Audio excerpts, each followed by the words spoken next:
Hoje, então, nós vamos finalmente explorar o que tá rolando lá com o Prigozhin na Rússia. Não vou nesse vídeo, assim, bater o martelo de forma alguma sobre o que de fato aconteceu, ou está, né, na verdade, acontecendo na Rússia. Nós, então, vivemos uma tentativa de golpe de Estado, tudo não passou de uma mera encenação, ou como os russos gostam de chamar, uma maskirovska, que seria uma estratégia russa de desinformação, então militar, ou então estamos em um xadrez político super complexo. Temos então um acontecimento extremamente complexo e que requer nesse momento mais perguntas do que respostas. A verdade dos fatos, gente, muito possivelmente nós não vamos saber agora. Apenas talvez daqui a alguns anos é quando a história vai de fato nos revelar o que aconteceu. O que eu vou propor então nesse vídeo é a gente especular um pouco e levar vocês por meio de uma reflexão com uma gama de possibilidades, mas sem, como eu disse, bater o martelo final e falar, é isso que aconteceu. No curso de uma guerra, a primeira coisa que morre é a informação. E ao longo dos dias, então, eu acompanhei diversos veículos de mídia, tanto para a Rússia quanto para a Ucrânia, e o que temos ao lermos artigos, comentários, opiniões, e esse emaranhado de confusões feitas pelos analistas, que, né, em busca de uma resposta, se deparam com tantas perguntas que sua linha de raciocínio fica até prejudicada e confusa. É realmente essa confusão muito grande. Eu sei que muitos estão chegando no meu canal por conta do Monark, ou por conta de outros canais que eu também tô aparecendo, né? Então, uma coisa que eu quero, assim, deixar bastante claro sobre a minha linha de trabalho é que eu busco, assim, sair um pouco dessas armadilhas onde a gente se posiciona muito para um lado, porque isso provavelmente vai nos fazer errar a nossa análise. Quanto mais a gente abrir essa possibilidade de versões, de narrativas, a gente mais perto da verdade vai estar. Quando a gente passa a refletir e faz então esse exercício mesmo de raciocínio para poder pensar nas mil possibilidades, talvez a gente esteja mais perto da verdade. Se a gente condiciona muito o olhar, a gente acaba preso naquilo. E por que eu tô falando isso? Eu não sei qual é o tipo de olhar, o posicionamento que vocês... Existem ucranianos aqui, existem russos, ou existem brasileiros que às vezes estão muito na torcida ucraniana e outros muito na torcida da Rússia. Não sei qual é a visão de vocês, mas eu sempre aqui procuro abrir esse olhar para que ambos os lados, ambas as versões, elas estejam aqui na mesa. Eu busco confrontá-las um pouco e eu geralmente vou para uma linha de raciocínio para poder demonstrar para vocês o que seria talvez um pouco mais plausível, mas eu sempre vou deixar que as conclusões sejam de vocês. Aqui o meu trabalho aqui no canal é analisar, mas eu não dar tantas certezas assim. Vamos sair um pouco desse campo de muita certeza sobre tudo, porque como vocês sabem, a primeira coisa a morrer numa guerra é a verdade. E eu mesma tenho aqui no canal um mini curso sobre propaganda de guerra, do qual eu vou explorar assim de forma mais profunda um pouco como é feita a propaganda, quais são os artifícios utilizados, como cada estados foram utilizando a propaganda durante a guerra. Então eu acabo tendo também esse olhar por conta desse estudo que eu tenho de propaganda de guerra. É muito complicado, no meio de uma guerra de informação, a gente falar assim com muita certeza sobre os fatos. Então eu queria fazer essa explanação longa, mas é porque eu sei que muita gente acabou chegando no meu canal agora. E como eu disse, eu não sei qual é a visão de vocês, mas eu tô deixando bem clara qual é a minha. O meu canal está aberto também a debates de ideias, mas não de pessoas, não de fulanos. Então eu queria deixar isso bastante claro também. Mas, dito isso, quer então entender, ou melhor, tentar entender o que pode estar rolando na Rússia com toda essa questão do Prigozhin. Nós estaríamos numa rede muito complexa de operações. Estas respostas e muito mais nós vamos então analisar agora. Aguarda a vinheta, embarca comigo e vamos lá?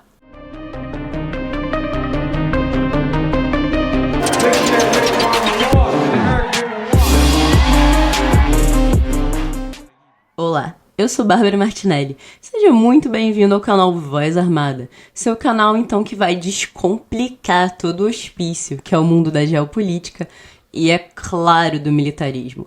Antes da gente iniciar o vídeo de hoje, eu vou falar alguns recados que muitos não gostam e que provavelmente vocês vão querer adiantar, passar, e tudo bem, gente, faz parte do jogo, mas eu vou dar os recados mesmo assim. Eu sei que é meio chato isso tudo, mas enfim, se vocês quiserem contribuir com o meu trabalho, eu tô com uma meta no Apoia-se e você pode me ajudar com alguma doação. Assim você me motiva a continuar com as minhas análises, com os meus estudos, afinal hoje eu estou nesse campo analítico.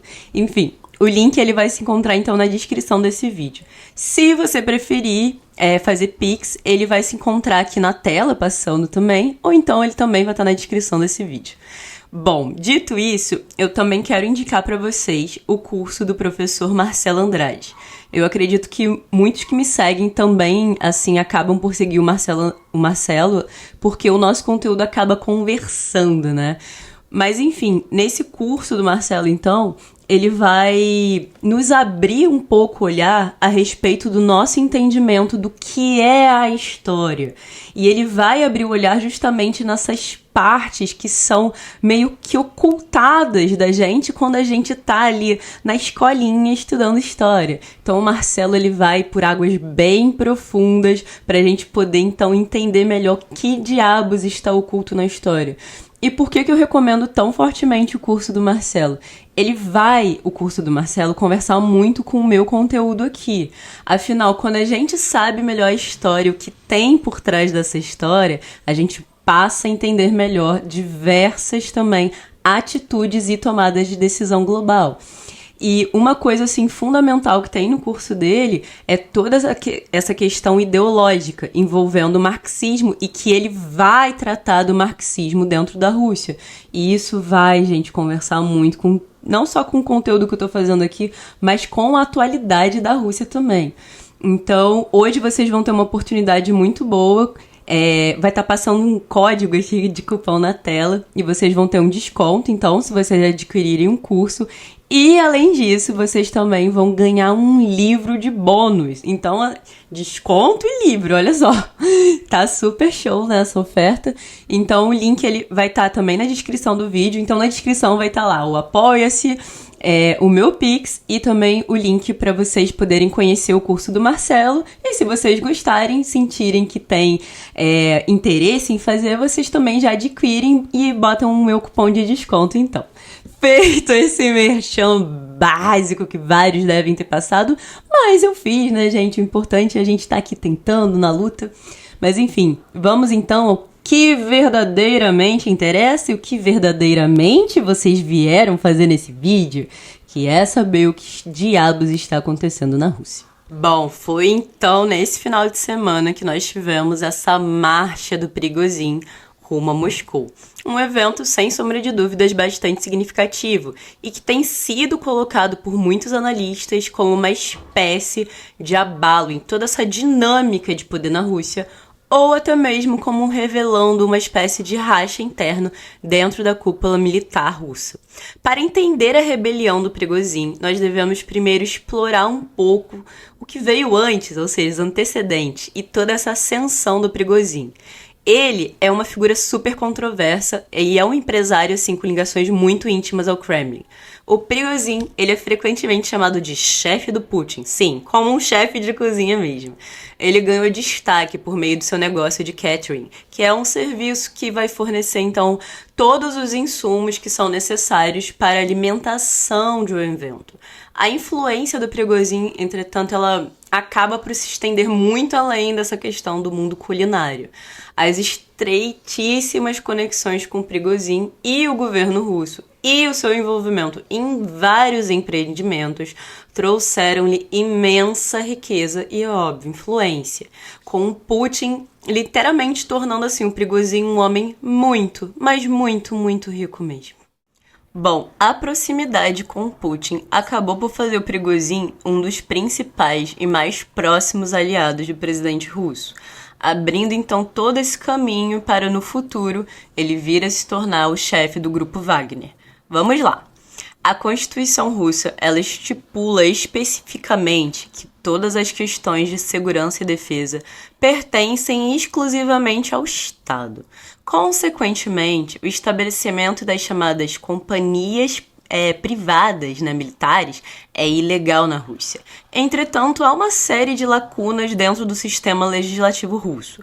Embora os indivíduos eles não possam servir como mercenários, de acordo com o Código Penal russo, as empresas estatais podem sim ter forças armadas privadas e fundações de segurança. A empresa então militar privada Wagner surge lá em 2014. E um detalhe importante é que o grupo ele não está registrado nem na Rússia e nem em nenhum outro lugar, de jure. A empresa então não existe. E embora o Wagner seja frequentemente referido como uma empresa privada, até eu mesma coloquei aqui, e ligada, então, ao Prigozhin, existem vários fatores que indicam que a entidade, na verdade, está intimamente ligada ao Estado russo. Então, por mais que a gente tenha esse discurso aparente que não pode uma empresa militar privada, e ela não é bem uma empresa militar privada, ela é mais uma espécie de proxy, né? Mas, enfim, por mais que a gente tenha esse discurso, a gente tem, na verdade, o Wagner Group atuando como um braço do Estado russo. O grupo Wagner ele está intimamente e até diretamente ligado ao Estado russo. Há muitas evidências indicando que o grupo está completamente subordinado aos militares russos, inclusive na guerra da Ucrânia. O Wagner depende extensivamente da infraestrutura militar russa, desde, por exemplo, o uso de uma base compartilhada, até o transporte por aeronaves militares russas e até mesmo o serviço militar de saúde. Avançando então agora no tempo, lá no dia 10 de junho desse ano, no caso, o Nikolai Pankov, que é o vice-ministro de defesa russo, afirmou, abre aspas, que formação de voluntários seriam obrigadas a assinar contratos com o Ministério da Defesa Rússia antes do final do mês. Fecha aspas. Ou seja, um grupo que não existe, com voluntários, então, em um grupo que também não existe, estariam assinando, então, contrato com a Rússia. É curioso para dizer o mínimo, né? Comentaristas russos sugerem que o objetivo desses contratos era colocar a empresa militar e o Prigozhin, no caso, sobre maior controle ainda do Estado. Só que nós já vimos que ela já está sob forte controle estatal. O próprio Prigozhin afirmou na época, lá perto do dia 10 de junho, o seguinte, abre aspas, nós já estamos organicamente integrados a todo o sistema russo geral, com comandantes de unidades experientes de suas forças coordenando com generais russos e, inclusive, com infraestruturas russas. Fecha aspas para o Prigozhin. Mas então, o que mudaria, já que o Wagner já está totalmente ligado ao Estado russo? O que mudaria, então, é que o comando passaria a se reportar ao Shoigu, que é o ministro de defesa russo, e cujas críticas são bastante conhecidas e são muito feitas pelo Prigozhin. Abre aspas para ele, então. Shoigu não pode gerenciar formações militares adequadamente. Fecha aspas. Por conta de tudo isso, muitos, então, vão trabalhar com esse ponto específico, que à medida que o poder do Prigozhin crescia, além de toda a sua popularidade na Rússia, também estavam crescendo as suas ambições e queixas contra a ordem estabelecida, sobretudo militar. Logo, as ambições do Prigozhin por maior influência política colidiram com essa estrutura de política existente, alimentando esse desejo dele por mudança. Além disso, as queixas dele contra indivíduos e políticos dentro do governo teriam motivado ainda mais a sua rebelião. Então, para fortalecer essa posição, o Prigozhin formou alianças estratégicas com semelhantes, com grupos também, e criou uma espécie, então, de rede de apoio. Para os analistas, então, que vão nessa linha de raciocínio que eu estou apresentando para vocês, que de fato a gente teria essa tentativa de rebelião pelo Prigozhin, cabe aqui destacar que o golpe ele foi descartado rapidamente, já que a gente não conseguiu ter uma justificativa plausível suficiente para isso. Mas, enfim, essa rebelião, então, teria tido um impacto assim, muito profundo no cenário político da Rússia. Ao desafiar, então, essa ordem estabelecida, o governo enfrentou um teste crítico à sua autoridade e ao seu próprio controle. A resposta do governo à rebelião foi um ato meio que de equilíbrio. Eles tiveram que manter o controle enquanto, então, estavam abordando preocupações levantadas por Prigozhin e seus apoiadores ao mesmo tempo. O resultado dessa possível luta pelo poder interno demonstraria também um racha na administração do Vladimir Putin e um próprio enfraquecimento do regime. Será? Vamos lá. O presidente Vladimir Putin possui um serviço de segurança presidencial russo e que é apoiado hoje pela Guarda Nacional Russa, fundada pelo próprio Putin há 7 anos atrás. Todo esse aparato de segurança possui mais de 300 mil homens e uma de suas principais missões, então, é justamente a proteção do presidente russo. Partindo, então, desse grupo de segurança e ainda sem contar o exército russo, nós parecemos ter um corpo forte de proteção. Gente, desculpa, barulho de obra. Cri-cri, né? Mas voltando, nós parecemos, então, ter uma espécie de corpo muito forte de proteção. E eu queria acrescentar ainda uma informação recente que saiu, que o FSB, que então é o Serviço Federal da Rússia, de Segurança da Rússia, e braço do Vladimir, já que ele é o chefe da FSB, então saiu uma informação que a FSB já sabia com 2 dias de antecedência que o Prigozhin estaria planejando tudo isso. O governo russo então deixou que o grupo de mercenários entrasse então na Rússia para marchar para Moscou. Parece um pouco improvável se a gente analisa nesse contexto. Vamos lá, temos uma guarda aqui de 400, 300 mil homens, fora o exército russo, contra 25 mil soldados do grupo Wagner, cuja FSB já sabia com 2 dias de antecedência que isso iria acontecer e deixou tudo isso rolar. É um ponto de interrogação que, sem sombra de dúvidas, a gente tem que fazer. Também a gente pode se perguntar sobre o porquê o Prigozhin estaria, então, colocando meio que sua cabeça a prêmio se tudo isso fosse verdade. Vamos lá. Ele insurgiu, depois ele recuou com uma desculpa que queria evitar, então, um derramamento de sangue. Sendo que, cabe lembrar, outro fator curioso é que, assim, vários aviões e helicópteros, eles foram destruídos. Ou seja, a gente teve um prejuízo milionário, o que acaba, inclusive, dando força ao argumento que o governo russo não destruiria seu próprio equipamento militar. Só que algo curioso a respeito disso, a gente também pode observar e tem que ser levantado. Por que nós tivemos baixas apenas do lado de defesa da Rússia e nenhuma do grupo Wagner? Bom, dado que o FSB então já sabia dessa situação, eles não deveriam estar melhor preparados? Vou deixar isso de interrogação também. Outra questão bastante interessante é que quem fez todo esse intermédio dessas negociações foi o Lukashenko, que é tratado pela mídia como um fantoche do Vladimir Putin. Vamos lá. Um fantoche, então, fez as negociações para que o Prigozhin fosse para um país aliado do Putin, que agora está caçando o Prigozhin? Ou ele é um fantoche ou ele não é. Se for então um fantoche, o próprio Putin então queria que o Prigozhin fosse para a Bielorrússia. Por que ele queria que ele fosse para a Bielorrússia?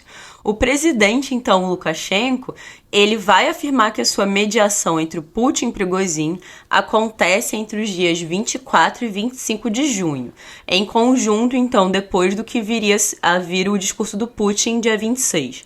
Isso tudo indica então que o Putin acabou por prometer ao Lukashenko e ao Prigozhin que o Prigozhin e o Grupo Wagner teriam garantias de segurança na Bielorrússia.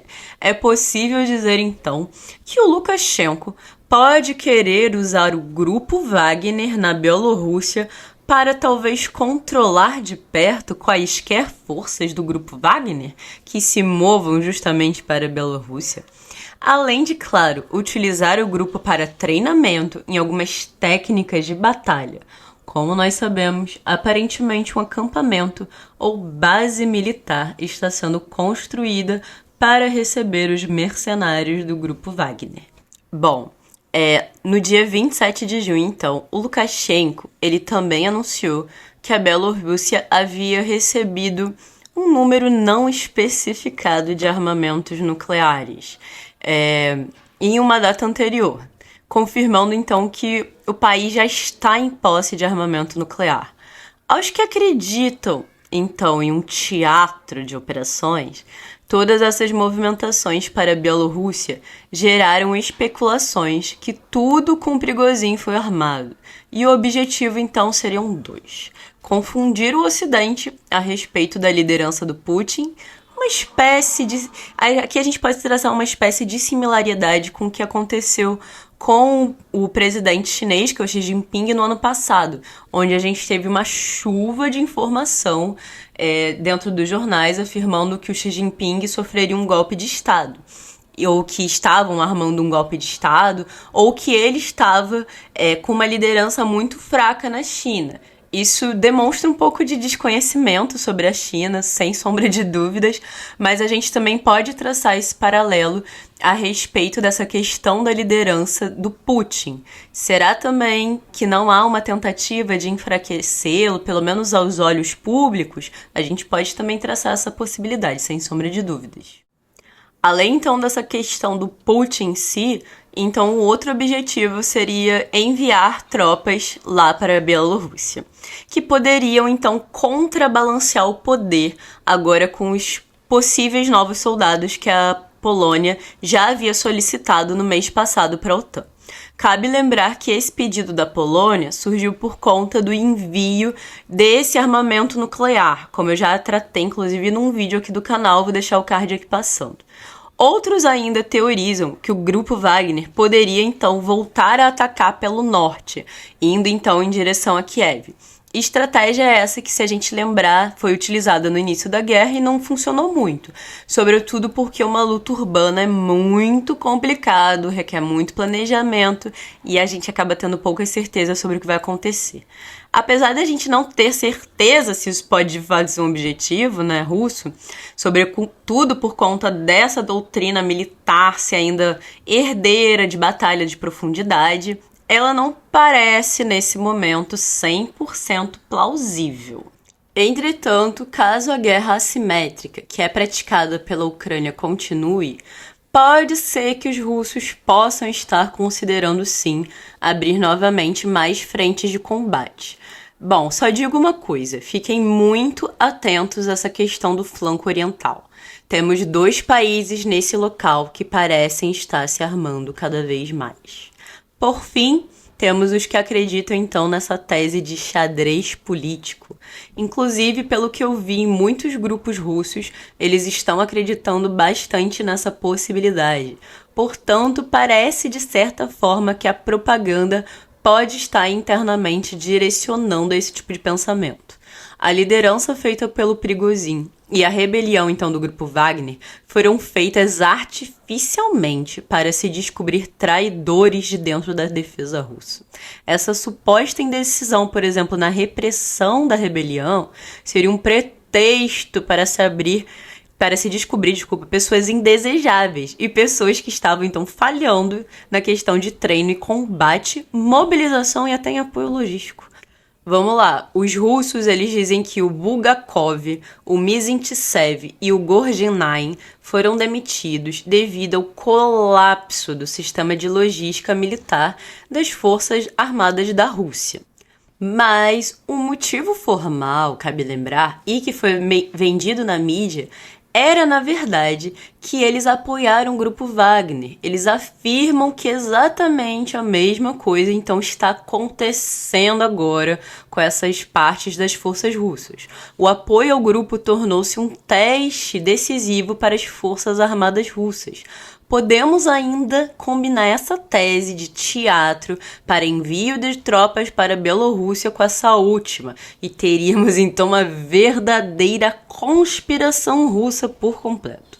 Em um esquema, sem sombra de dúvidas, muito complexo, inclusive no nível de operação psicológica, e que desafiaria os nossos sentidos e até o que a gente acredita de fato. Ufa! Foi uma reflexão, então, pra gente chegar em tantas possibilidades, não é mesmo? Eu, como sempre, eu prefiro me colocar nesse momento mais como observadora e questionadora do que uma pessoa cheia de certezas. Mas, enfim, se os russos estão, então, travando uma complexa guerra híbrida, se o Prigozhin meramente surtou e foi tomado por um desejo de poder grande, são cenas ainda, gente, dos próximos capítulos. E aí, no que você acredita? Uma rebelião feita por um homem, um teatro de operação, um complexo jogo de xadrez político ou tudo junto e misturado? Pode ser tudo junto, vai ver, ele tinha ambição de poder, mas ao mesmo tempo queria pegar as tropas russas e ainda tinha esse objetivo na Bielorrússia. Pode estar tudo junto e misturado, que pioraria ainda mais e tornaria mais difícil ainda uma análise mais concreta. Como sempre, eu vou deixar que vocês respondam e preencham essas lacunas. Eu acredito que eu deixei muitas perguntas aqui e um pouco menos de respostas. E isso foi totalmente proposital para ajudar na nossa reflexão e tentar chegar em alguma verdade. Se é que a gente vai chegar em alguma verdade. Mas a gente pode tentar, não é mesmo? Bom, espero que vocês tenham então gostado do vídeo. Eu tô com uma nova meta aqui no canal.